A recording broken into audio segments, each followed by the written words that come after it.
Hey, my name is Grant Bowden. I'm the lead plumber at Affordable Comfort, and today we're going to talk about why sewer camera inspections are essential for homeowners. Sewer camera inspections provide an in-depth look into the hidden world of your home's drainage system, assuring any potential issues are identified before they escalate into major problems. A sewer camera inspection involves inserting a high-resolution video camera attached to a flexible rod into the sewer line.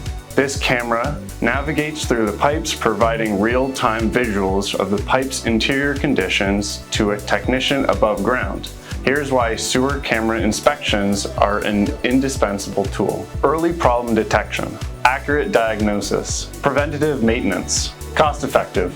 How sewer camera inspections work. The process begins with the technician accessing your sewer line via an existing cleanout or access point. The camera is then guided into the pipes, transmitting images back to the technician. These images reveal the condition of the pipe, including any obstructions, damage, or wear and tear. Common findings and solutions. Blockages, caused by accumulated debris, grease, or foreign objects, which can often be cleared by hydrojetting or snaking.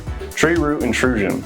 Roots seeking moisture can invade and damage pipes, necessitating root removal and pipe repair or replacement. Pipe damage, cracks, breaks, or collapses in the sewer lines may require patching lines and complete line replacements, depending on the severity. While some homeowners may consider DIY methods to save costs, professional sewer camera inspections provide an invaluable insight and expertise. Professionals use advanced equipment to conduct inspections, ensuring no issue goes unnoticed. By investing in a regular sewer camera inspection, homeowners can ensure the longevity and reliability of their sewer system, avoiding the pitfall of unexpected plumbing disasters. Give us a call at Affordable Comfort if you're interested in a sewer camera inspection. Have a great day.